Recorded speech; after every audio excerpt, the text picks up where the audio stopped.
L'année 2022 touche à sa fin au moment où nous enregistrons cette émission. Nous sommes au mois de décembre. Vous allez certainement nous suivre pendant ce mois de décembre, peut-être en rediffusion au mois de janvier 2023. Ce sont les fêtes de fin d'année. C'est aussi l'occasion de faire le bilan annuel. Pour ce cas-ci, j'ai l'honneur de recevoir un député national qui a été très actif au niveau de l'Assemblée nationale, également à chaque vacances parlementaires auprès de sa base. On va parler de cela avec lui pour dresser un petit bilan et également parler des perspectives d'avenir parce que 2023 sera une année électorale. Notre invité, mesdames, messieurs, c'est le député national Olive Moudekereza Namegabe, élu du territoire de Walungu. Bienvenue à vous, honorable député national. Merci beaucoup. Je profite de l'occasion parce que ce sont les fêtes de fin d'année de vous présenter mes vœux meilleurs à vous, à votre famille. Pourquoi pas au président de l'Assemblée nationale et à tous les députés nationaux que vous représentez ici, parce que lorsqu'on vous reçoit en tant que député, vous représentez également, on voit à travers vous les députés nationaux, surtout aussi en tant qu'élu national, la population du territoire de Walungu. L'année 2022 s'achève. Est-ce qu'elle a été une bonne année pour vous dans le cadre de vos activités au niveau de l'Assemblée nationale? En général, je crois que 2022 a été une année spéciale pour la RDC en général. Vous savez, le pays est en guerre. Deuxièmement, on sort de 2022 pour aller en 2023, l'année électorale.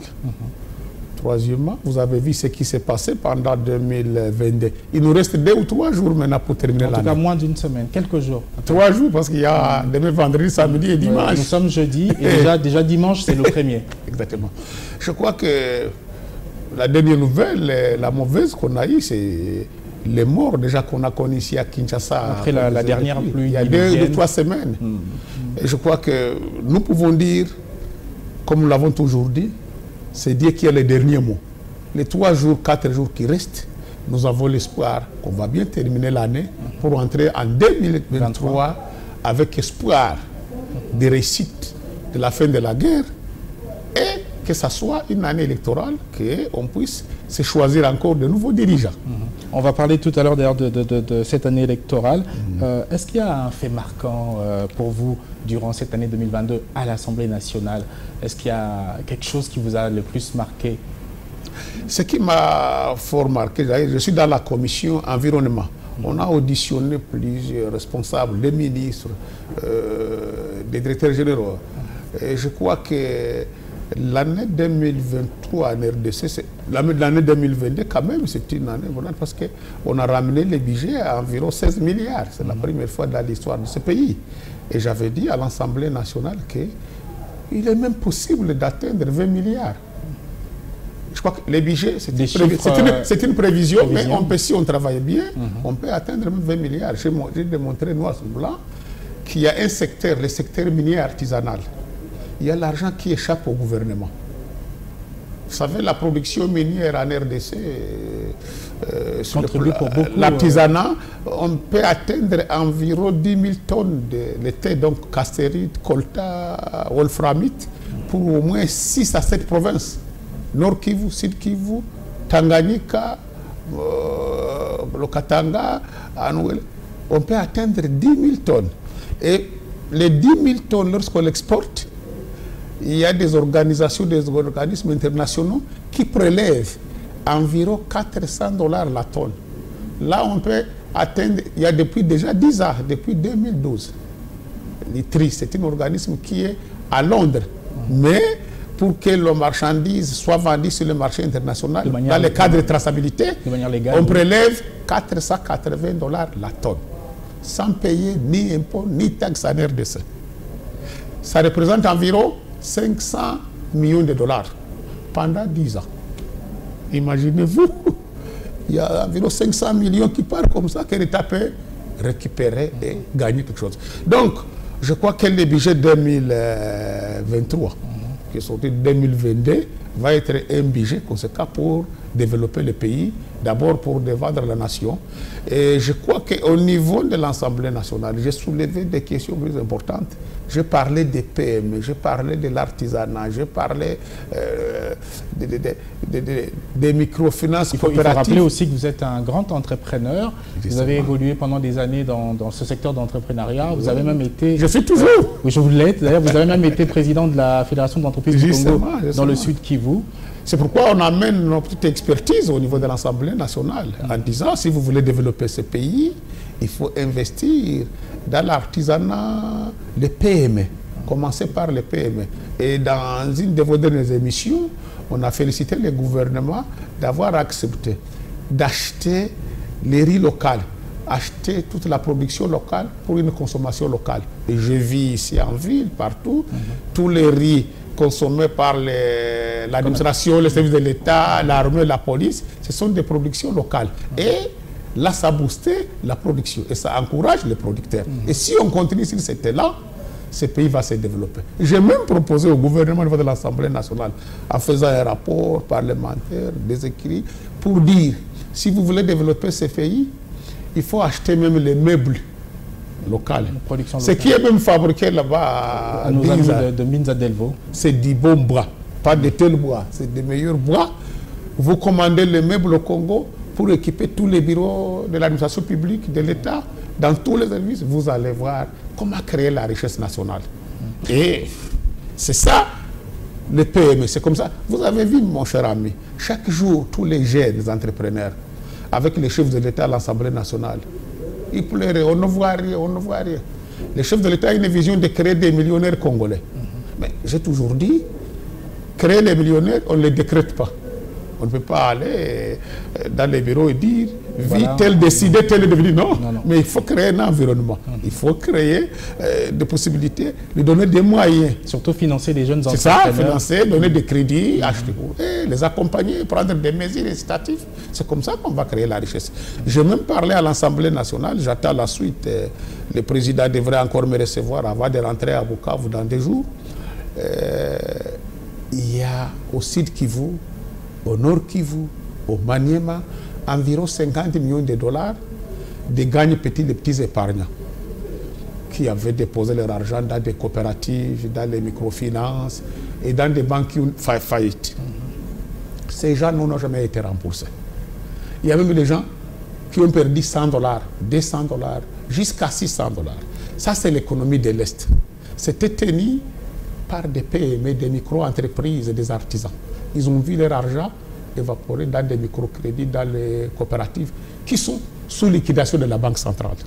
Nous avons demandé au gouvernement, il faut que le gouvernement, à travers la Banque centrale, rembourse tous ces gens-là et lui-même va poursuivre tous ces financiers, tous ces banques, tous ces coopératives, tous ces microfinances. Imaginez-vous une femme qui vendait des braises s'est retrouvée dans la rue avec 200 dollars. Il y a même des gens qui sont morts. Il y a des maisons qui sont vendues aux enchères parce que l'argent là. Tous les pays du monde connaissent des faillites des banques, mais souvent l'État immédiatement intervient. Je vais même rencontrer le ministre des petites et moyennes entreprises. Je lui ai dit, dans l'intervention de l'État, dans les budgets, chaque fois nous votons des fonds, des milliers d'argent. L'intervention de l'État, des subventions, c'est ça. Il faut aller subventionner ces gens. Il faut aller voir tous ces micro-entreprises, tous ces artisans qui ont perdu d'argent. Il faut les rembourser. Et l'argent est là, vendre tous ces biens de ces banques. Et s'il y a moyen, on peut encore aider ces coopératives pour reprendre leurs activités afin de commencer à rembourser. Avec une gestion peut-être 50-50 coopératives et puis l'État pour un accompagnement. L'État qui est le liquidateur de la Banque centrale, on les a vus à Bukavu, à Goma. Oh, on va vendre, on va rechercher tous les moyens là où sont les crédits. Mais on n'a jamais eu de suite, ça fait 10 ans. Aujourd'hui, l'économie de l'Est sur terre. Nous avons même proposé au ministre de l'Hydrocarbures pour dire, nous sommes en guerre. Il faut que les ministres de l'Hydrocarbures et les ministres des Finances, et les ministres de l'Économie aillent vers les opérateurs économiques de l'Est. Regardez Tembo. On a vu incendier des milliers de véhicules, des motos. Tous ces gens-là doivent être accompagnés par le gouvernement. le gouvernement doit les subventionner. Le gouvernement doit les aider, donner des crédits, donner des subventions pour reprendre les activités, faites l'intervention économique. Parce qu'au premier plan, il revenait à l'État de veiller à la sécurité de ces personnes-là et leurs biens. On est même allé plus loin pour dire, vous savez, les rebelles ne sont pas des enfants de cœur. Ils cherchent comment asphyxier les 3 ou 2 provinces. Par exemple, on barre les routes d'approvisionnement du Nord Kivu. Vous venez de Bunagana, on barre, il n'y a pas moyen d'avoir d'approvisionnement. Les produits qui viennent du port de Mombasa n'arriveront pas à Goma. L'approvisionnement en produits pétroliers n'arrivera pas à Goma. Si on barre la route de Bunagana, maintenant on est sur la route vers Sake. Imaginez-vous, Bukavu sera asphyxié. Goma sera asphyxié. Donc, il est temps aujourd'hui que les gouvernements, à travers ces ministères, par exemple, hydrocarbures, surtout pour les carburants, ce sont des produits stratégiques, aller vers ces opérateurs économiques, les demander qu'est-ce qu'on fait pour vous. On vous accompagne, on allège les taxes, on vous donne quelques crédits pour faire des provisions, avoir des stocks. En cas de difficulté, on peut survivre pendant quelques jours. Moi, je reviens encore sur notre aéroport de Kavumu. J'ai dit... Qui attend une modernisation. Voilà. Une fois, on a vu le ministre des Transports qui vient de démissionner. Je l'ai vu même 2 jours avant.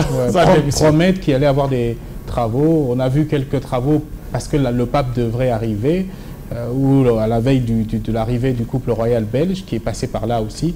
Mais jusque-là, la modernisation n'arrive toujours pas. Le ministre m'a promis, lorsque je lui ai vu, j'ai dit, je connais bien cet aéroport, on a fait beaucoup de plaidoyer de cet aéroport il y a 10 ans. Et cet aéroport, mon cher ami, a été construit en 1967 par le président Mobutu, parce qu'il y avait encore la guerre de Sikram là-bas à l'Est. Et les pays voisins comme le Rwanda avaient interdit de ne pas atterrir chez eux pour venir aux rescousses de la ville de Bukavu. Et à l'époque, c'était le président Michombero du Burundi qui a pu accepter pour que les avions congolais quittant Kinshasa atterrissent à Bujumbura, amener le ravitaillement.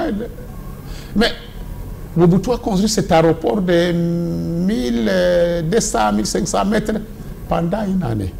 Maintenant, aujourd'hui, on est en paix, mais on est en difficulté avec le guerre au Nord Kivu. Et Nord Kivu connaît beaucoup de calamités. Si en cas de volcan, on n'aura pas notre aéroport de secours.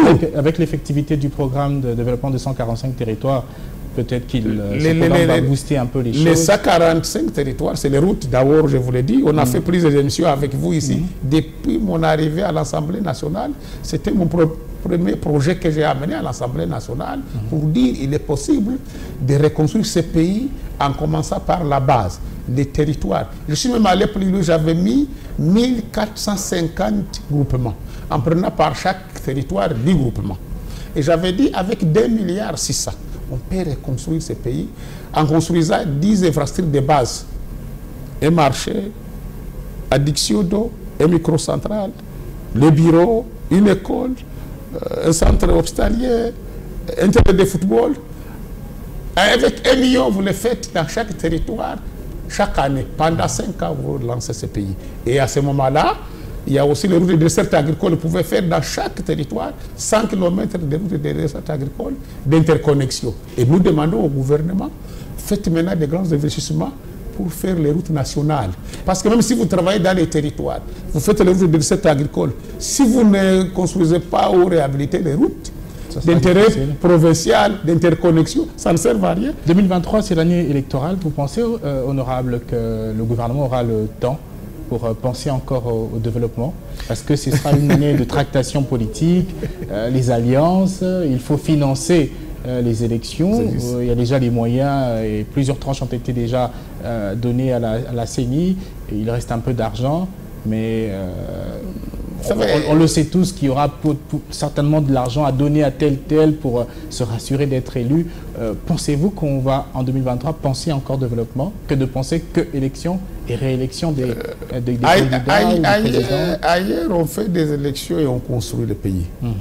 Supposons qu'on arrive à atteindre, parce que le budget c'est une provision, mais il faut la réaliser, c'est une autre chose. Si on réalise les 15 milliards, vous savez, les 15 milliards, bon, on est content de voir que l'armée, on a revu à la hausse le budget. Si on atteint 15 milliards, peut-être si l'armée a 10%, c'est environ 1,5 milliard. Il y a l'agriculture qui peut atteindre aussi 1 milliard ou 1,5 milliard. Ça, c'est parce qu'il y a 3 secteurs. Il y a la défense nationale partout au monde, c'est la priorité des priorités.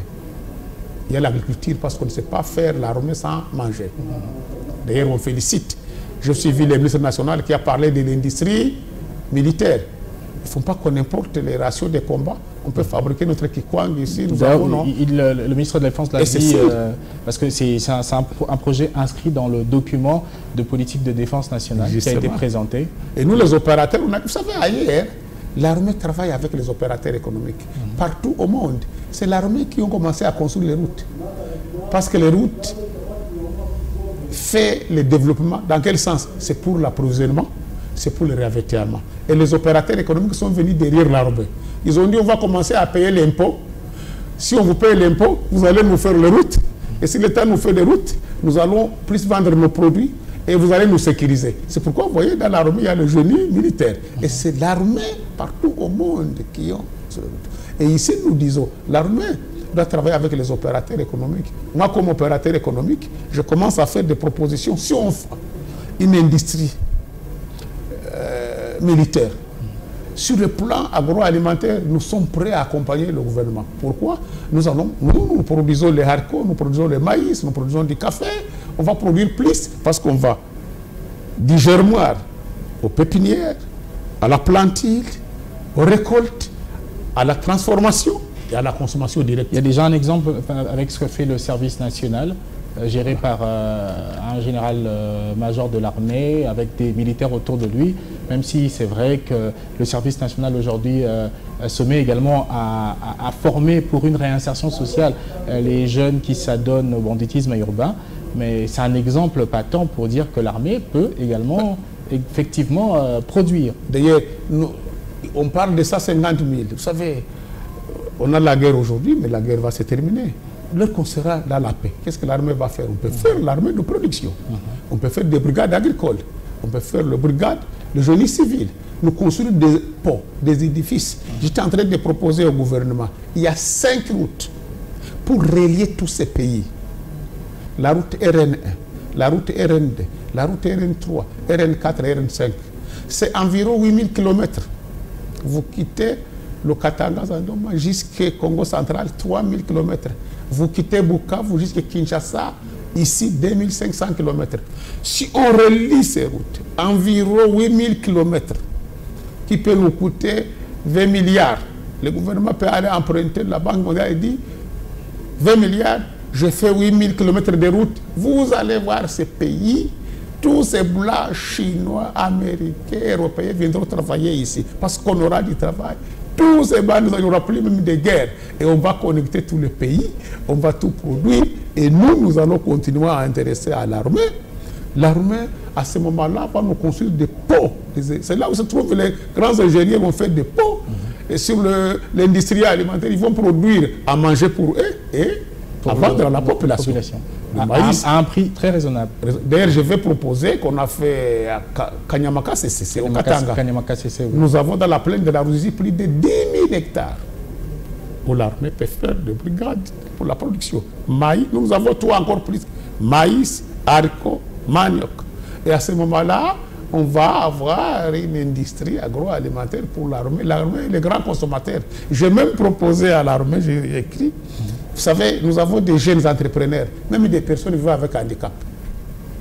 Vous savez, la ceinture ici qu'on porte, c'est une ceinture en cuir qui coûte 20 $ en Europe, en Chine. Mais les jeunes fabriquent des pires cuirs. Vous en avez apporté une fois ici, et je dis notamment à Bukavu. Je dis l'exemple, si aujourd'hui l'industrie de l'armée, l'industrie militaire, on accepte aussi qu'on peut produire des ceintures, parce qu'ils sont 150 000. Si vous achetez 150 000 ceintures, ajoutons la police, si la police est 50 000, ça fait 200 000. 200 000 ceintures. Ça va déclencher, booster l'économie de tout un pays, en commençant par les sociétés qui font. À ce moment-là, les jeunes vont aller produire. On va consommer la viande à moins cher, parce qu'on doit aller battre plus de vaches, non? Pour avoir des pots. Et nous sommes dans cette initiative-là. Nous allons inaugurer les microcentrales la semaine prochaine, avant le 15 janvier. Et ces microcentrales se trouvent au grand centre d'un marché. On va faire une chambre froide. on va faire des tanneries. Dans la province du Sud Kivu? Oui, oui, à Bukavu, entre Bukavu et Mugogo Walungu, il y a 25 km. Nous allons demander aux jeunes, on va construire un centre, venez produire des bons ceintures ici, parce que vous avez des machines à améliorer la qualité. Il est possible. J'ai suivi au Sénégal, ils importent 950 000 tonnes de riz. Et ils produisaient localement, oui, ça, mais il faut l'inverser maintenant. Ils produisent plus, ils importent moins. Mais nous avons beaucoup de potentiel. On ne devrait pas importer des produits alimentaires. On va aborder autre question. Bilan 2022, vous allez en vacances parlementaires. Ça va vous faire 3 mois de vacances parlementaires. Loin, à moins que ça soit, excusez-moi, un député fainéant, les vacances parlementaires ne sont pas un moment de repos, parce que c'est une occasion de faire une restitution à la base. Et généralement, une fois sur terrain, il y a beaucoup de problèmes. Et il ne faut pas se limiter quelque part. Il faut aller dans les fins fonds, parfois avec des moyens de transport très difficiles. En tout cas, un vrai député qui va en vacances parlementaires doit rentrer à Kinshasa épuisé, surtout dans les provinces à développement difficile. Mais d'abord, vous partez en vacances parlementaires pour 3 mois. Quel est le message que vous allez apporter cette fois à votre base? Le message d'un travail bien fait pendant 2022? Je vais amener un message d'abord. Je donnerai les comptes rendus, je donnerai le rapport inverse parlementaire de ce qu'on a fait au niveau de l'Assemblée nationale. Et je vais encore amener d'autres rapports que je ramènerai en mars. Mais je vais mettre les gens au travail, dire aux gens il faut travailler durement, il faut travailler. Vous ne gênerez pas d'être en phase 2 parce que ne pas avoir peut-être réalisé ce qu'ils attendaient de vous durant 2022? Ils attendent beaucoup la population de nous, mais ce n'est pas nous, non pas le gouvernement, on fait notre travail. Vous avez suivi le rapport parlementaire de tous les députés. Sur 500, il y a au moins 270 pompiers qui ont fait des rapports parlementaires. Et les autres ont dit, on fait des rapports parlementaires, on met tout dedans. Et j'avais même soulevé la question, dans mes rapports parlementaires, j'ai soulevé la question de l'urbanisation, de l'aménagement du territoire, de nos villes. Pourquoi les gens meurent à chaque pluie? Kinshasa commence à connaître les mêmes événements.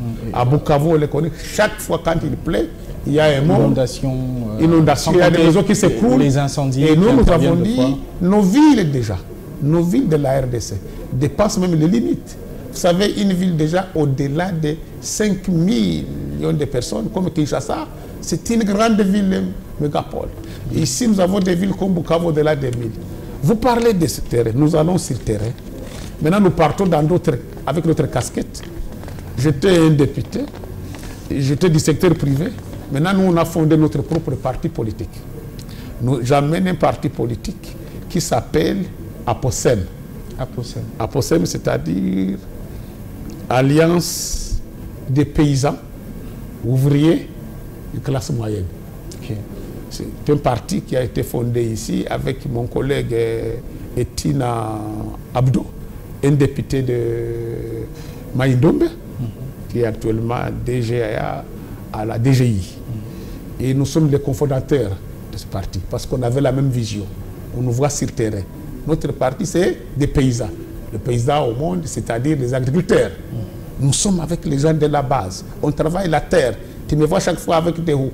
Vous verrez là le logo de notre parti. Il y a le roue, la clé pour les ouvriers. On espère qu'on va être informé sur la sortie officielle. Et notre sortie est déjà faite ici à Kinshasa et partout, mais à Bukavu, ça sera le 7 janvier. Okay. Les gens sont informés et nous disons d'abord au départ que tous les sites qui vous sied, territoire de Walungu, la ville de Bukavu, toutes nos provinces, ça roule massivement. Justement parce que pour se choisir, pendant les vacances parlementaires, vous avez je vais m'enrôler aussi. Et je demande à la population de s'enrôler massivement pour se choisir des leaders de leur choix. Vous savez, les gens, la manière dont ils votent, c'est de la manière où ils seront. Donc il faut voter utile. Et nous, l'enrôlement n'est pas à négliger. À négliger. Sans carte d'électeur, on ne vote pas. Voilà. On ne peut même pas être candidat. Exactement. Pour se choisir vos représentants, il faut s'enrôler, identifier et s'enrôler et voter au moment du vote. Et nous, notre parti sensibilise la population d'aller s'enrôler. Et notre parti, c'est le parti du peuple. Une démocratie, une sorte de démocratie chrétienne avec morale, un minimum de sécurité. Allez au travail. Et je vous dis le moment où je vous parle. Vous savez, nous, nous nous sommes décidés. Il y a des députés provinciaux qui sont dedans, au niveau des Bukavu, qui s'appellent Gachafoka Mike. On avait toujours des années de télévision. Et nous avons mis même nos actifs et nos choses à la disposition de la population. Nous avons notre machine de nivelleuse pour faire les routes et des beds. Nous faisons des routes gratuitement pour la population. Aujourd'hui où je vous parle, je dis notre ville comme Bukavu, la meilleure ville au monde. C'était la meilleure ville en 1939. On a abrité le premier congrès africain pour le tourisme. On ne parlait pas du Kenya, de l'Ouganda, ni Maroc, ni Égypte. C'était la ville de Bukavu qui était la meilleure ville. Mais aujourd'hui, cette ville... D'ailleurs, au niveau des États-Unis, en Europe, on vient de sortir un article qui parle des arts décor. Il y a des maisons qui existent à Bukavu. On a même compté 100 maisons. Il n'existe pas nulle part au monde. On a ressorti ça il y a une semaine, j'ai les documents, je vous montrerai, qui montrent des bâtiments art décor, donc c'est-à-dire une décoration, une construction des architectes qui ont construit des bâtiments. Ça n'existe plus nulle part au monde. On dit la ville de Bukavu, la Suisse d'Afrique. Et moi, j'ai pitié de cette ville. Quand je vois comment notre ville s'écoule, on est déjà au-delà de 1,5 million. Une ville qui habitait 100 000 personnes. Il n'y a plus de mobilité, de routes. Et nous sommes décidés, avec nos propres matériels, des nivelleuses qu'on met dans nos champs, dans nos plantations. On a mis à l'action de la population. On ouvre des routes. Aujourd'hui, où je vous parle, nous sommes en train d'ouvrir une grande route, une ceinture, ce que nous parlons, nous, dans l'agriculture, une ceinture verte. C'est une ceinture qui entoure la ville de Bukavu, qui permet aux agriculteurs, qui permet aux paysans, nous les paysans, comme je dis, notre parti, pour venir approvisionner le centre-ville avec des légumes. Ils viennent de Mudaka, ils viennent de Walungu, ils viennent de Chidaho, ils viennent de Kamisimbi, ils viennent de Nyantende. Ces gens-là avaient difficile maintenant accès dans la ville. Nous sommes d'entrée, j'ai commencé le matin avec mes collègues à Bukavu pour ouvrir cette route. On met des gazons, on ouvre des bourbiers, on ouvre un peu là où il y a des éboulements. Et l'État vient faire ce grand travail, asphalter nous cette route, mais nous, on fait quelque chose pour donner l'accès. Même au centre-ville, pour aller à la cimetière de Ruzizi, on apporte le cercueil sur la tête. On dit, ouvrez seulement. Nous, on prend sur nos émoluments, on achète des gazons, vous achetez 1000 litres, ça vous coûte $2000, une partie de vos salaires, vos émoluments pendant 2 ou 3 mois. Notre machine est là, on peut chauffer. On passe avec le nivelleuse, ça permet la mobilité. Une ville d'1 million d'habitants, la mobilité. Et nous le faisons, et nous allons maintenant à Bukavu, vous me suivrez, vous aurez les images. Tous les jours, on sera sur le terrain, les agriculteurs, dans nos routes, donner des petits passages, ouvrir des pistes, des routes agricoles et tout ça. C'est ça le travail de notre parti à Possède. Et pour l'élection 2023, sans doute vous serez à nouveau candidat pour une réélection aux législatives. Cette première expérience, parce que c'est une première législature pour vous, vous avez apprécié. Bon, vous êtes encore député national jusqu'à ce qu'une nouvelle chambre sera installée. On parle de cela parce que 2023, c'est une année électorale. Cette première expérience, vous l'avez quand même appréciée, les 4 ans? C'est pourquoi d'ailleurs les 4 ans, on a une forte expérience. Dans la politique, c'est pas comme dans les affaires. Dans la politique, les gens changent même à minuit. Nous sommes avec vous ici, on signe, on se convient, on se met d'accord. Mais quand je sors, à minuit, il dit tout change. Dans les affaires, c'est pas comme ça. Dans les affaires, quand vous signez les engagements, vous respectez les engagements. Un comportement décevant. Et nous voudrons que dans la politique aussi, qu'il y ait des politiciens qui respectent la parole, les engagements. Sinon, on ne peut pas continuer à faire la politique des spectacles, tromper, dire des mensonges. La même population, nous ne donnons plus confiance. Vous voyez, à l'extérieur, en Europe, ils sont déjà développés. Ils respectent la parole, les engagements. Vous faites des blabla, vous trompez, vous changez le matin et le soir. La prochaine fois, vous n'êtes pas élu, vous perdez aussi. Nous, on va demander encore la confiance à la population en 2023. Si la population nous donne confiance, on aura vu beaucoup de choses, on va faire mieux que ce qu'on a fait. Et pour la présidentielle, vous avez déjà un choix ou il faut attendre, c'est pas le moment? Il est dit, on ne sait pas encore qui sera candidat et qui. Nous sommes de la majorité Union Sacrée. On espère que notre président va encore se représenter pour lui donner plus de confiance. Et encore, je dis, c'est à la population de décider. Mais vous pensez que Félix Tshisekedi, candidat à la propre succession, mériterait la confiance de la population? Je crois que peut-être s'il a un deuxième mandat, il peut faire mieux. Sinon, parce que vous savez, les gens voient, et les gens suivent, les gens nous regardent. Si vous ne faites pas bien, vous n'aurez pas de bons résultats. Il faut faire mieux. La politique, c'est un art. Il faut faire la politique pour sortir de la grande porte. À la fin de votre mandat, vous restez avec des références. Il ne faut pas dire tel a été tel, qu'est-ce qu'il a fait, l'image.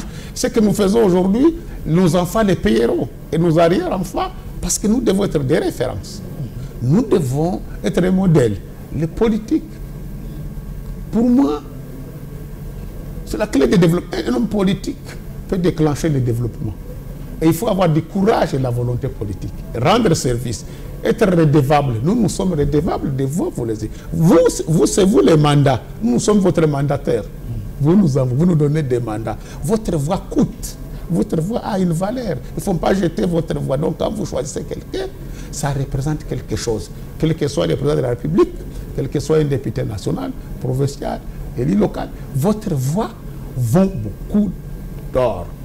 Année 2022, poursuite de l'état de siège, le retour du M23, les réunions ça et là, plusieurs rencontres diplomatiques, des signaux qui promettent, un retrait du M23 d'ailleurs déjà enclenché, des exigences ou pressions sur Kagame désormais, le président Kagame qui semblait avoir de la maîtrise de la situation dans la sous-région. On a un peu douté des capacités diplomatiques du président de la République. On observe maintenant que ça produit des fruits. Combien sur 10 pour Félix Tshisekedi pendant l'année 2022? Combien? Je ne sais pas faire des jugements de personnes et donner des points. Mais je peux dire quand même de la moyenne. Vous savez, il y a quelque chose qu'il a fait qui n'a jamais existé. Je l'ai dit au Premier ministre, on a été reçu par le Premier ministre. Le Premier ministre avait refusé de prendre la photo avec le président. Alors qu'il devrait avoir la délégation rwandaise. Photo de famille, je pense. Deuxièmement, pour la première fois de l'histoire de ce pays, le président a osé de dire directement face à face à son homologue, à son collègue rwandais, de dire vous m'agressez, ce n'est pas correct, ce que vous faites pour appuyer les rebelles, ce n'est pas correct. Aujourd'hui, on voit toute la communauté internationale arrive à lâcher les mots. Qui emboîte le pas du côté de la RDC. Vous savez, moi je suis du secteur privé, moi je suis des gens qui disent on n'avait pas intérêt de se faire la guerre dans la région. Vous savez, mon cher ami, moi je représente de temps en temps le secteur privé au niveau du corridor central. Les ports de Dar es Salaam reçoivent au moins 20 000 tonnes. Dans les 20 000 tonnes, pour 5 pays, le Rwanda, le Burundi, l'Ouganda, la Tanzanie lui-même et la RDC. La RDC a presque la moitié. Sur les 20 millions de tonnes, 8 millions de tonnes c'est pour la RDC. Lubumbashi, Kalemi, Bukavu et Goma. Si vous allez au Kenya, je crois que le port de Mombasa a au moins 30 000 tonnes ou 40. La moitié, c'est pour la RDC à l'est vers Beni, Goma, Kisangani, tout consort. Les pays de la région, les pays voisins, bénéficient de ces grands pays comme la RDC. Les pays voisins ne devraient pas faire la guerre en RDC. Le contraire devrait accompagner la RDC de se reconstruire parce que c'est eux qui bénéficient. Et ça permet même à la région de se développer. Je viens de vous parler 5 routes. La route RN1 qui quitte le Congo central, Kinshasa, Bandundu, Kasai jusqu'au Katanga. Quand ça arrive au Katanga, ça rejoint la route RN2 qui quitte le Katanga, le Maniema, Sud Kivu, Nord Kivu, ça va jusqu'à en oriental Kisangani. Vous avez la route RN3, ça quitte Bukavu, le Maniema, Lubuntu, Kisangani pour y revenir ici. Quand vous amenez tous les 3 routes là-bas, leur carrefour c'est au Sud Kivu. La route RN5, ça quitte Bukavu jusqu'à Tanganyika. Vous êtes encore au Katanga. Vous pouvez quitter Bukavu avec la voiture. 2 jours, vous êtes à Kinshasa, de 2500 km. La marchandise qui quitte le port de Dar es Salaam, vous pouvez l'amener jusqu'au port de Matadi ici. Parce qu'il y a la route RN3 qui va jusqu'à Kisangani, vous avez le bateau. Vous avez la route RN1 que vous rejoignez avec la route. Mais, toutes ces routes là-bas n'ont plus de communication.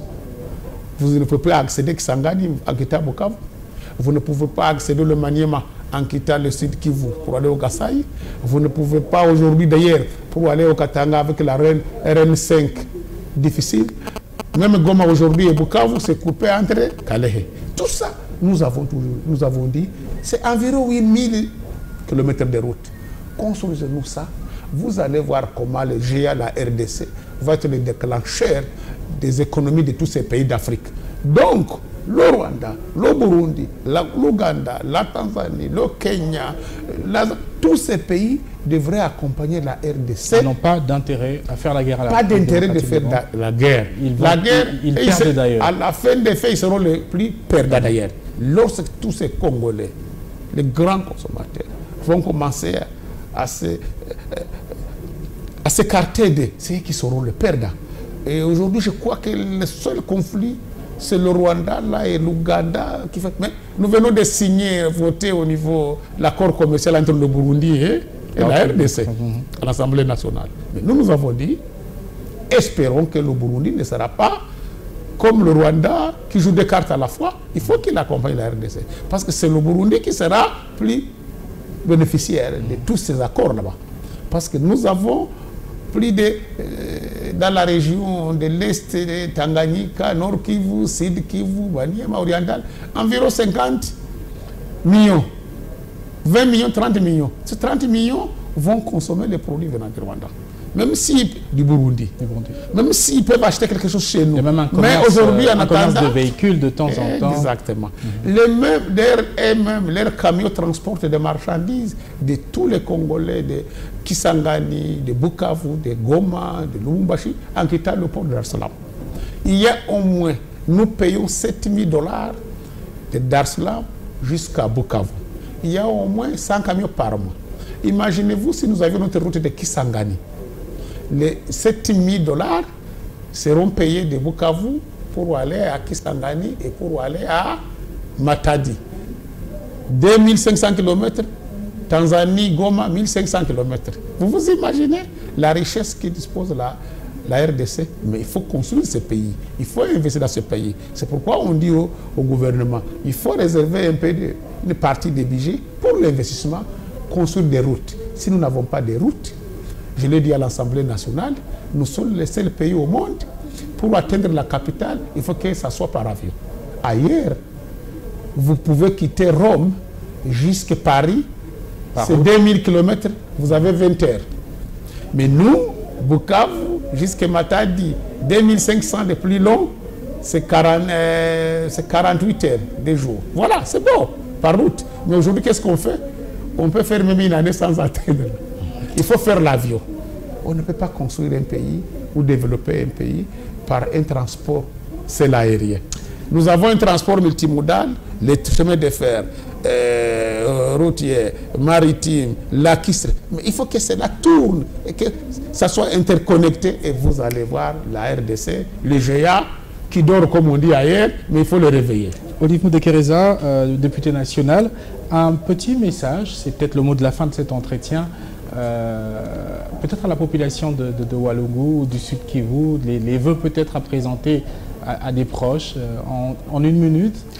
C'est vrai, je présente mes vœux les plus sincères, le vœu de bonheur pour toute la nation congolaise, mais en particulier pour ma province du Sud Kivu, le territoire de Walungu et tous nos territoires.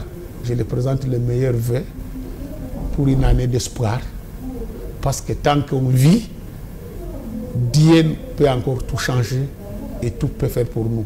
J'ai l'espoir que 2023 va être une année de bonheur. Et je souhaite le même vœu à la télévision Digital Congo et toute son équipe. Pendant 3 mois, on ne se verra pas, mais on sera à distance, mais nous sommes de cœur avec vous. Et pour que ce grand pays, que la RDC, soit un pays prospère, un pays de paix, un pays de développement, où chacun peut jouir des dividendes de ce pays. Il y a une richesse énorme ici. Vous cultivez, vous gagnez. Vous creusez le mine, vous gagnez. Il faut que la mine de la RDC soit un déclencheur de développement pour booster les autres secteurs, pour que notre classe moyenne soit une réelle classe moyenne, que nos jeunes artisans, nos jeunes micro-entreprises deviennent des grandes entreprises comme le chef de l'État le souhaite. Merci à vous, Olive Moudekereza Namegabe, député national, élu du territoire de Walungu, dans la province du Sud Kivu.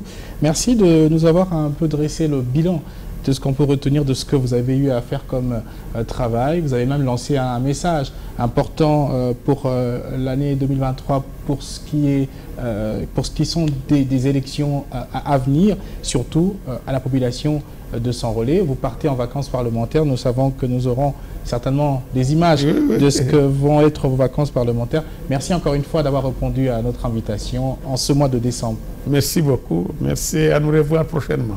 Merci beaucoup. Merci également à vous de nous avoir suivis. C'est peut-être la dernière émission pour moi de cette année.